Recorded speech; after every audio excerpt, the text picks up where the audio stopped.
राधे राधे। आज हम 2025 मकर संक्रांति में प्रारंभ हुआ है आज महाकुंभ, उसके बारे में कुछ जानकारी देते हैं। यदि आप इस चैनल पर नए हैं तो प्लीज़ सब्सक्राइब कर दीजिए। आज मैं आप सबके लिए लेकर आई हूँ एक बेहद ही रोचक जानकारी यह है कि प्रयागराज में जो आज से कुंभ आरंभ हुआ है, क्या यह आखिरी मेला है? इसमें कुछ भयावह होने वाला है। यह एक भविष्यवाणी के अनुसार है। इसे सुनने से पहले आप मेरे चैनल को लाइक और सब्सक्राइब कर दीजिए। यह सुनाने से पहले सबको जय श्री कृष्णा।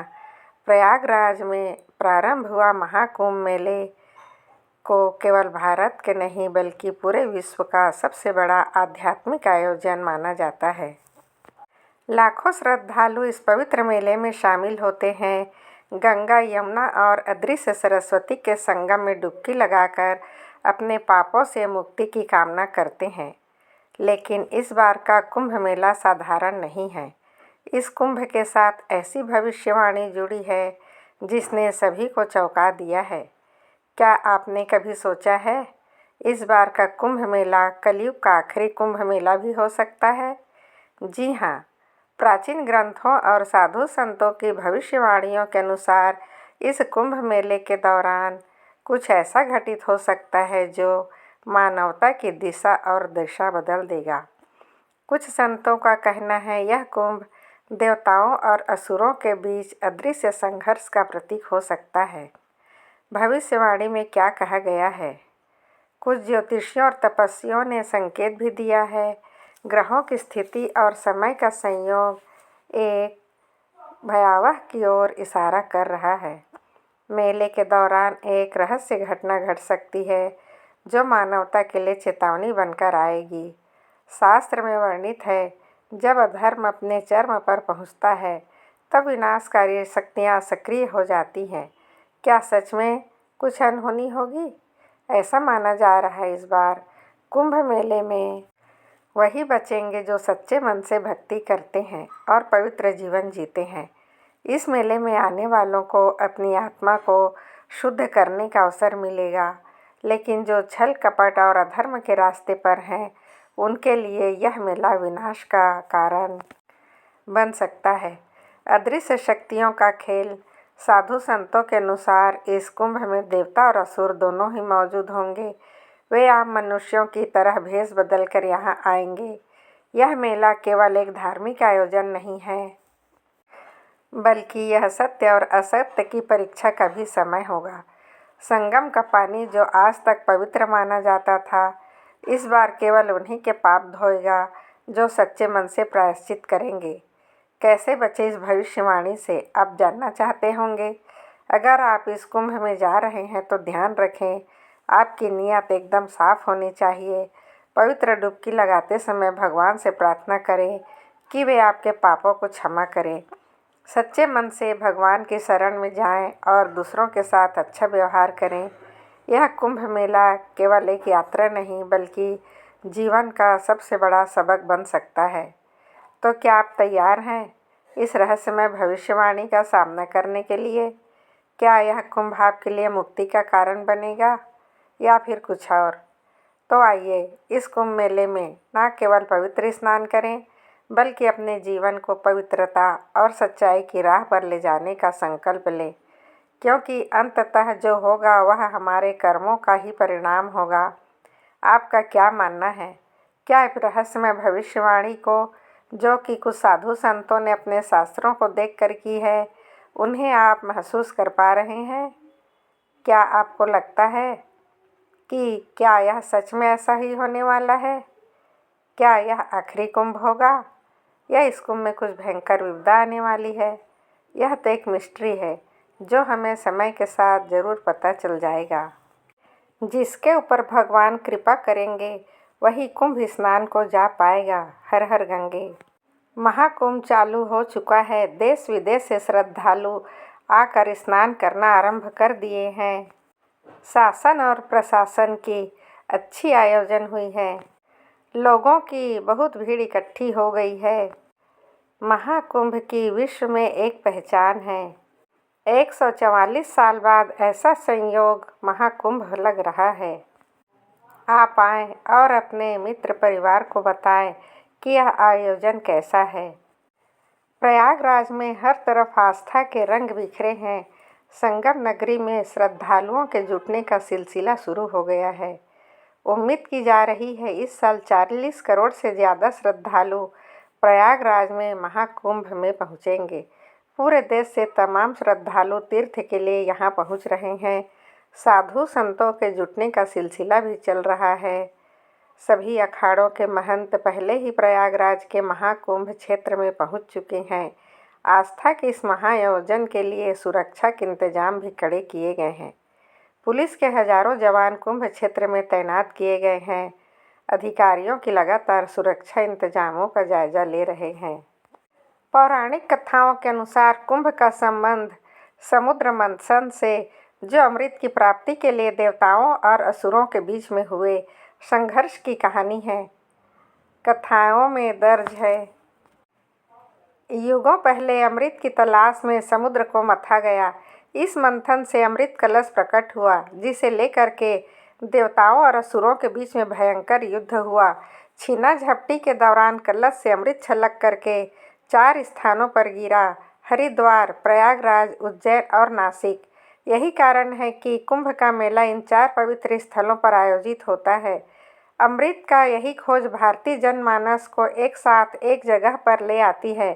पवित्र नदियों के बहते जल के आगे सभी की सारी अलग पहचान छुप जाती है। वो सिर्फ साधारण मनुष्य रह जाते हैं।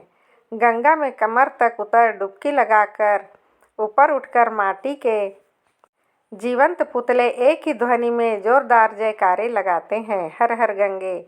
जहाँ संसारिक के सागर का मंथन होता है और मंथन से एकता की भावना का अमृत मिलता है। यह जो पूरी प्रक्रिया है, इसे कुंभ कहते हैं। कथा यह है कि सागर मंथन में अभी अमृत का कलश बाहर आया ही था कि असुरों में होड़ मच गई। देवताओं से पहले अपने अधिकार मिलेंगे और पी लेंगे। राजा बलि की सेना में एक उनका सेनापति था। जल, स्थल और आकाश तीनों जगहों पर तेज गति से दौड़ सकता था। उसने अमृत कलश को एक ही पल में धन्वंतरी देव के हाथ से झटक लिया और आकाश की ओर लेकर चला गया। देवताओं के दल में भी इंद्र के पुत्र जयंत ने जैसे ही स्वरभानु को अमृत की ओर लपकते देखा, तुरंत कौवे का रूप धारण करके उसके पीछे उड़ गया। आकाश में उसके हाथ से अमृत कुंभ छीनने लगा। जयंत को अकेला पड़ता देख के सूर्य, चंद्रमा और देवताओं के गुरु बृहस्पति भी उनके साथ आ गए। कलश से जो छलक कर अमृत सबसे पहले गिरा, वो हरिद्वार में गिरा। इसी बीच में स्वरभानु का साथ देने कुछ और असुर आकाश में उड़े और उन सब के बीच में अमृत कलश को लेकर के छीना झपटी होने लगी। इसी छीना झपटी में कलश से अमृत छलका, जो मैंने बताया कि पहली बार हरिद्वार में बूंदें गिरी। हरिद्वार तीर्थ बन गया। दूसरी बार अमृत छलका तो गंगा, यमुना और सरस्वती के संगम स्थल प्रयाग में गिरा।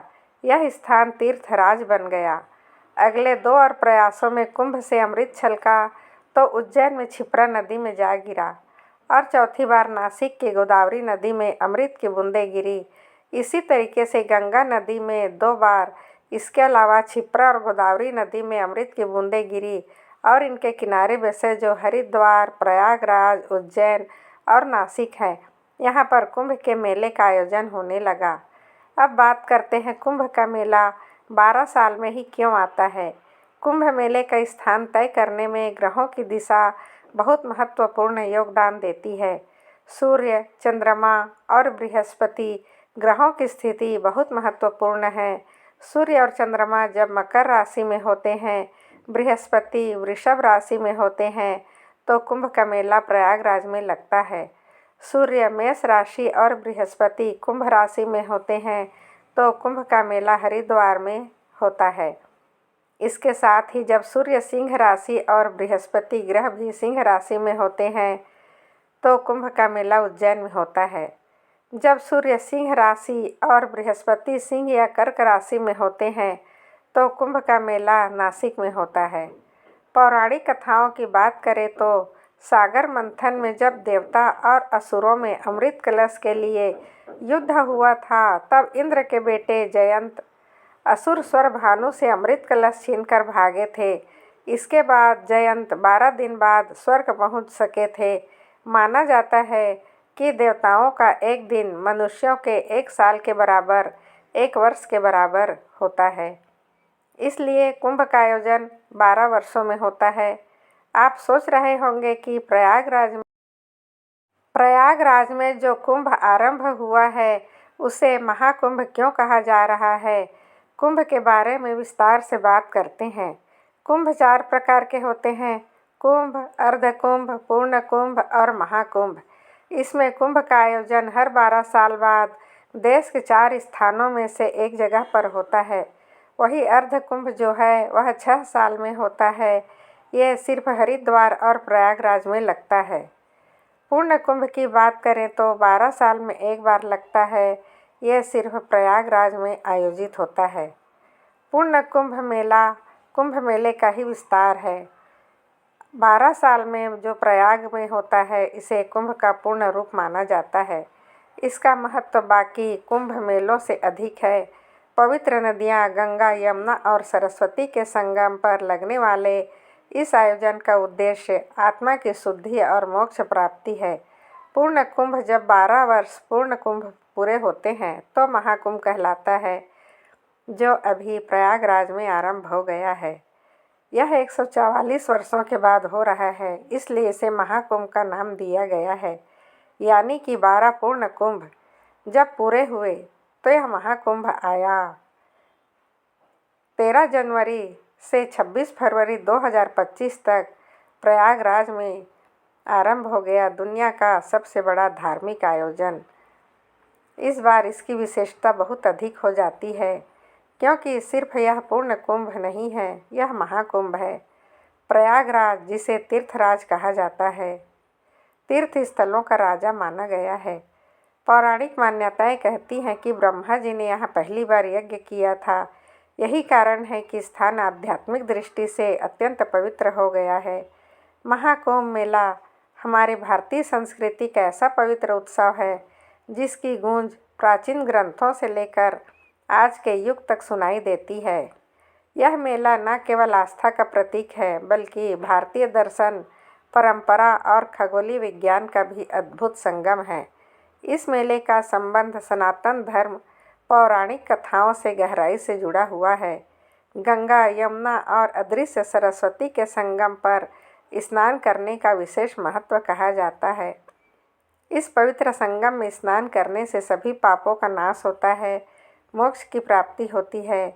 इस बार तो महाकुंभ 12 पूर्ण कुंभ पूरे हुए हैं, तो इस बार विशेषता और बढ़ जाती है। हमारी भारतीय संस्कृति की समृद्धि को यह महाकुंभ का मेला पूरी दुनिया के सामने प्रस्तुत करने जा रहा है। आप सभी को महाकुंभ पर्व की बहुत बहुत शुभकामनाएं। प्रभु की असीम कृपा सभी पर बनी रहिए। यदि आप इस चैनल पर नए हैं तो प्लीज़ सब्सक्राइब कर दीजिए, लाइक कर दीजिए, हमारा साथ बनाए रखें। आपका दिन शुभ हो, मंगलमय हो। हर हर गंगे।